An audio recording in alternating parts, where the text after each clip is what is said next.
பணம் வைக்கிற இடத்துல இந்த சின்ன முடிச்சியும் அதே இடத்துக்கு வச்சீங்க அப்படின்னா இதுதான் பண வசியம்.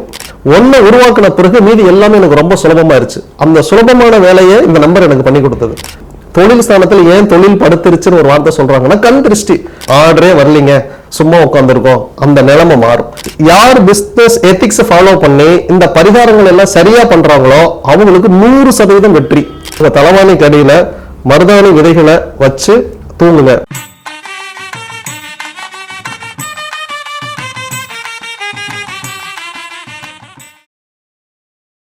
வசியம் அப்படின்னா என்ன அப்படின்னா, தன் வசப்படுத்துதல்.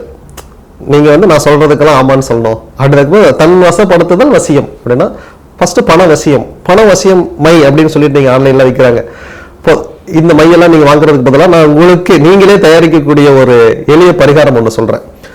பச்சை கற்பூரம், பட்டை, கிராம்பு, ஏலக்காய், ஓகேங்களா? இந்த 4 பொருட்களையும் ஒரு சின்ன மஞ்சள் கலர் துணியில வச்சு ஒட்டுக்கா கட்டிடுங்க. இந்த நூல் கூட பிங்க் கலர் இருக்கட்டும். பிங்க் கலர்ல நல்லா டைப் பண்ணிக்கோங்க. டைப் பண்ணி ஒரு சின்ன முடிச்சு மாதிரி ரெடி பண்ணிக்கோங்க. இந்த மாதிரி ஒரு 5 ரெடி பண்ணிக்கோங்க. இதை உங்க ஹேண்ட்பேக்ல வச்சுக்கோங்க, பர்ஸ்ல வச்சுக்கோங்க, டிரால வச்சுக்கோங்க, கல்லாப்பெட்டியில வச்சுக்கோங்க.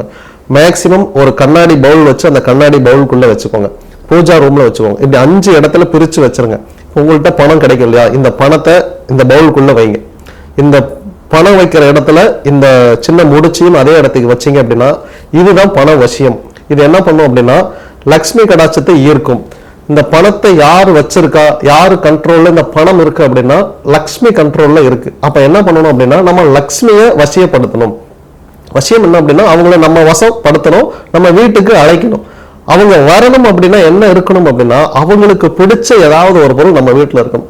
இந்த பட்டை, கிராம்பு, ஏலக்காய், பச்சை கற்பூரம், இந்த பொருட்களுக்கு லட்சுமியை ஈர்க்கக்கூடிய சக்தி இருக்குது. காந்தம் தான். ஒரு இரும்பு இங்க வச்சு காந்தத்துல பக்கம் வச்சோன்னா டக்குன்னு இழுத்துரும்.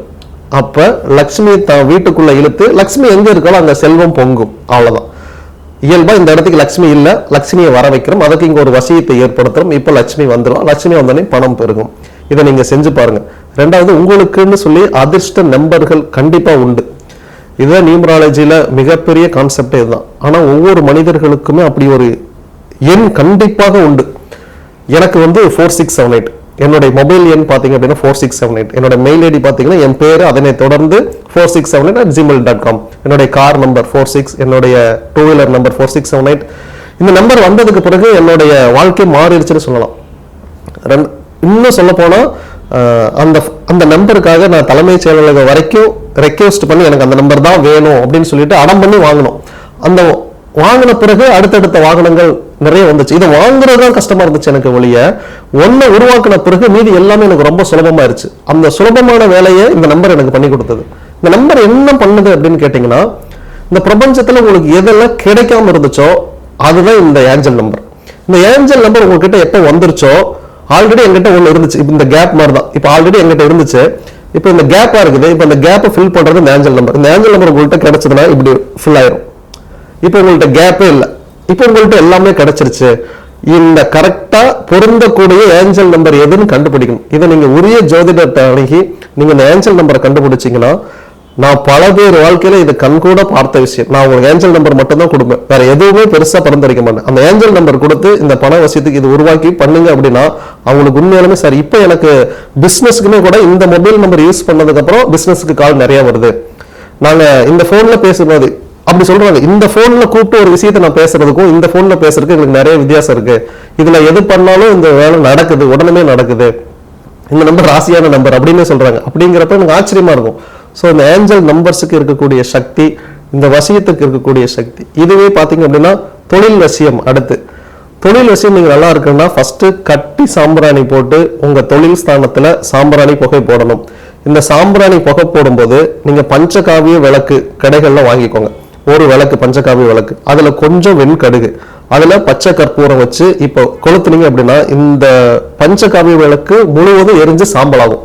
இப்போ ஒரு கங்கு உருவாகும். இந்த கங்குல நீங்க கட்டி சாம்பிராணி போட்டு இப்ப நீங்க தூபம் போட்டீங்க அப்படின்னா 1 மடங்குக்கு 10 மடங்கு பலன். பஞ்சகாவிய விளக்கு, வெண்கடுகு, இந்த காம்பினேஷனுக்கு கண் திருஷ்டியை முறிக்கக்கூடிய சக்தி. தொழில் ஸ்தானத்தில் ஏன் தொழில் படுத்துருச்சுன்னு ஒரு வார்த்தை சொல்றாங்கன்னா கண் திருஷ்டி. ஒரு நாளைக்கு 3000 டீ ஓடுதா, அடேங்கப்பா அப்படிங்கிற இவங்க ஆச்சரியம் தான் நம்மளுடைய பிசினஸ் நலிவடைகிறதுக்கு காரணம். அப்ப என்ன பண்ணணும் அப்படின்னா, டெய்லியும் கண்ணு படும். அப்ப டெய்லி என்ன பண்ணணும், டெய்லி நம்ம குளிக்கிற மாதிரி கடையில் ஒரு சுத்திகரிப்பு பண்ணணும். அந்த சுத்திகரிப்புக்கு பேர் தூபம் போடுதல். அதுக்கு இந்த பஞ்சகாவிய விளக்கு, வெண்கடுகு, பச்சை கற்பூரம், கட்டி சாம்பிராணி இதை போட்டு தொழில் ஸ்தானத்தில் நீங்க பண்ணீங்கன்னா கண் திருஷ்டி போயிடும், பேட் வைப்ரேஷன் போயிடும், பாசிட்டிவ் வைப்ரேஷன் உள்ள வரும். இங்க நீங்க அந்த பணம் முடிச்சு இப்ப உள்ள கொண்டு வந்து வச்சிட்டீங்க அப்படின்னா இப்போ உங்களுக்கு பண வசியம் ஆட்டோமேட்டிக்கா வரும். பிசினஸ் அப்படின்னா அது பணம். அப்போ உங்களுக்கு வியாபார விருத்தி ஏற்படும், தொழில் வரும். ஆர்டரே வரலீங்க, சும்மா உட்காந்துருக்கோம், அந்த நிலைமை மாறும். இப்ப ஆர்டர்ஸ் நிறைய வரும். ரெண்டாவது, இதை தாண்டி மனிதனுக்குன்னு ஒரு செல்ஃப் ஹேபிட் என்னன்னா, வேலை அதிகமா வந்தாலும் சில பேர் என்ன பண்ணுவாங்கன்னா குவாலிட்டி கம்மி பண்ணிடுவாங்க. இந்த குவாலிட்டி நீங்க காம்ப்ரமைஸே ஆகக்கூடாது. குவாலிட்டியில காம்ப்ரமைஸ் ஆன எந்த மனிதனும் பிசினஸ்ல ஜெயிச்சதா சரித்திரமே இல்லை. உண்மையிலும் என்னோட அடுத்த வீடியோல நான் என்ன சொல்றேன்னா, ஒரு பிசினஸ் எப்படி பண்ணணும், முதல்ல என்ன மாதிரி பிசினஸ் நீங்க தேர்வு பண்ணணும், அந்த பிசினஸை எப்படி பண்ணணும், எப்படி பண்ணக்கூடாது, கேஷ் ஹேண்டலிங்னு ஒரு தனி ஃபார்முலா இருக்கு. இந்த பணத்துக்குன்னு ஒரு தனி லெட்ஜர் இருக்கு. இந்த பணத்தை நீங்க இப்படி ஹேண்டில் பண்ணாதான் இந்த பணமே பெருகும். நீங்க பாத்தீங்கன்னா ஏன் பணக்காரனுக்கு பணம் பெருகிட்டே இருக்கு அப்படின்னா, இப்போ நான் நெய் தீபம் ஏற்ற சொன்னேன். நிறைய பேர் என்ன சொன்னாங்கன்னா, சார் நெய் வாங்குறதுக்கு காசு இல்லை அப்படின்னாங்க. ஆனா பணக்காரன் ஏற்ற உடனே நெய் விளக்கு ஏத்திட்டான், சரிங்களா? அப்ப நெய் விளக்கு ஏத்தின உடனே அவனுக்கு கடவுளுடைய அனுகிரகம் கிடைச்சிச்சு. உடனே அவனுக்கு பணம் வந்துருச்சு, அவன் பணக்காரன் தான். இன்னும் என்ன பண்ணான் அப்படின்னா, ஏழையா இருக்கிறவன் நெய் தீபம் வாங்க காசு இல்லாத கட்டி நான் ஏதாவது ஒரு கடையில தீப எண்ணெய் வாங்கிட்டு ஏத்தினேன். தீப எண்ணெய்ங்கிறது நம்ம எல்லாருக்கும் தெரியாத பெட்ரோலின் by product. It's a petrol, it's not a oil. அப்ப நீங்க ஒரு பெட்ரோல்ல நீங்க தீபம் போட்டுட்டு இப்ப நான் கடவுளை வசியம் பண்ணிட்டேன் அப்படின்னு நீங்களா கற்பனை பண்ணிட்டு இப்ப கடவுள் எனக்கு வரல அப்படின்னு நீங்களே ஒரு குறையும் கூறும்போது இது யாருடைய அறிவீனம்? நீங்களே தெளிவாக இந்த தீப எண்ணெய்ங்கிற எதுக்குமே கடவுளை வசியப்படுத்தக்கூடிய சக்தி இல்லை. நெய்யுக்கு உண்டு, நல்லெண்ணெய்க்கு உண்டு, வேற எந்த எண்ணெய்க்கும் கிடையாது. நெய் தான் பிரதானம். ஹோம வளர்த்துறீங்களா, எண்ணெய் ஊத்துறாங்க, நெய் தான் ஊத்துறாங்க. ஏன் நல்லெண்ணெய் ஊத்திருக்கலாம் இல்லையா, தேங்காய் எண்ணெய் ஊத்திருக்கலாம் இல்லையா? நெய்க்கு மட்டும்தான் அந்த சக்தி உண்டு. நெய் கெட்டு போகாது, அவ்வளவுதான். எல்லா எண்ணெயும் ஒரு காலத்தில் கெட்டு போயிடும். தேங்காய் நீங்க 5 மாசம் வச்சிருந்தீங்க அப்படின்னா கெட்டு போயிடும். நெய் கெடாது. எந்த பொருள் கெடவில்லையோ அது இந்த பிரபஞ்சத்திற்கு தீங்கு விளைவிக்காது. தீங்கு விளைவிக்காத ஒரு பொருள் தான் இந்த பிரபஞ்சத்துக்கு தேவை. அதுதான் இந்த பிரபஞ்சம் ப்ரொடியூஸ் பண்ணிக்கிட்டே இருக்கும். இதுதான் சக்தி. அப்ப என்னன்னா, பணம் இங்க அழியாத ஆற்றல் மூலமா உங்களுக்கு பெருக்கெடுத்து வந்துகிட்டே இருக்கணும்னா நீங்க அதை உருவாக்கிக்கிட்டே இருக்கணும். ரெண்டாவது, பல வழிகள்ல பிசினஸ்ல இருந்து நமக்கு பணம் வர மாதிரி நீங்க ரூட்டை உருவாக்கி வைக்கணும். ஒரே ஒரு வழியை மட்டும் நம்பி, ஒரே ஒருத்தரை மட்டும் நம்பி பிசினஸ் பண்ணீங்க. சில கடவுள் வழிபாடுங்கிறது ஒரு பக்கம், ரெண்டாவது பிசினஸ் எத்திக்ஸ் அப்படின்னு ஒரு பக்கம். இந்த ரெண்டையுமே தான் படிக்கணும். நான் நீங்க சொன்ன எல்லா பரிகாரத்தையும் பண்ணிட்டேன் சுவாமி, ஆனா எனக்கு எதுவுமே பிசினஸ்ல முன்னேற்றம் இல்லை, என்ன மாதிரி பண்ணுங்க அப்படின்னா இந்த பிசினஸ் எத்திக்ஸ் எதையுமே அவங்க ஃபாலோ பண்ணியிருக்க மாட்டாங்க. ரெண்டுமே பண்ணணும். யார் பிசினஸ் எத்திக்ஸ் ஃபாலோ பண்ணி இந்த பரிகாரங்கள் எல்லாம் சரியா பண்றாங்களோ அவங்களுக்கு 100% வெற்றி. நீங்க பரிகாரத்தை மட்டும் பண்ணிட்டு பிசினஸ் எத்திக்ஸை ஃபாலோ பண்ணலன்னா உங்களுக்கு தோல்வி கிடைக்கும். ஸோ இதுலயுமே நீங்க ரொம்ப தெளிவா இருக்கணும். ஸோ பண வசியம் நீங்க தெரிஞ்சு வச்சுக்கோங்க, தொழில் வசியம் இதையும் தெரிஞ்சு வச்சுக்கோங்க. இதை 100% ஃபாலோ பண்ணுங்க. ரெண்டாவது, மருதாணி விதை. நீங்க தூங்கும் போது உங்க தலைவாணிக்கு அடியில மருதாணி விதைகளை வச்சு தூங்குங்க. மருதாணி பூக்களை வைங்க, மருதாணி இலைகளை வைங்க.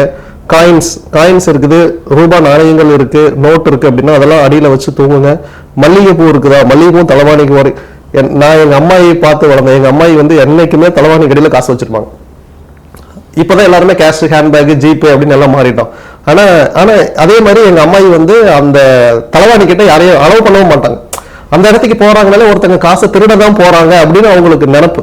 அவங்க எங்கேயுமே கூட்டுறதுக்கு கூட ஒரே ஆள் அவங்க கண் பார்வையில நின்னா மட்டும்தான் அந்த இடத்த போய் கூட்டணும். மற்றபடி யாருமே அம்மாயோட தலைவாணி பக்கத்துல போக மாட்டாங்க. அந்த அளவுக்கு அவங்க கிட்ட இருந்து நான் கத்துக்கிட்டேன். பிறகு எங்க அம்மா கிட்ட இருந்து கொஞ்சம் கத்துக்கிட்டேன். அவங்க எல்லாம் இயல்பாகவே இந்த முறையெல்லாம் பின்பற்று இருக்காங்க. அதே மாதிரி உங்க தலைவாணிக்கு அடியில நீங்க என்ன பொருள் வைக்கிறீங்களோ அதனுடைய ஈர்ப்பு உங்க பிரெயினுக்கு வரும். இப்ப எல்லாரும் என்ன வைக்கிறாங்க, செல்போன் அடியில் வைக்கிறாங்க. அதனாலே தலைவலி, ஸ்ட்ரெஸ் இந்த மாதிரி பிரச்சனைகள் வருது. ரெண்டாவது, யாருக்கெல்லாம் தூக்கம் வரலையோ நீங்களும் இந்த மொபைல அடியில வைக்கிற இந்த பழக்கம் உடையவங்களா இருப்பீங்க. இந்த கதிர்வீச்சுகளே உங்களுடைய தூக்கத்தை டிஸ்டர்ப் பண்ணும். அதனால மேக்சிமம் நீங்க கைக்கு மருதாணி வச்சாலோ, மருதாணி இலைகள், மருதாணி பூக்களை உங்க தலைவாணி வரைக்குள்ள வச்சாலோ இந்த ரேடியேஷன் அதை கட் பண்ணும்.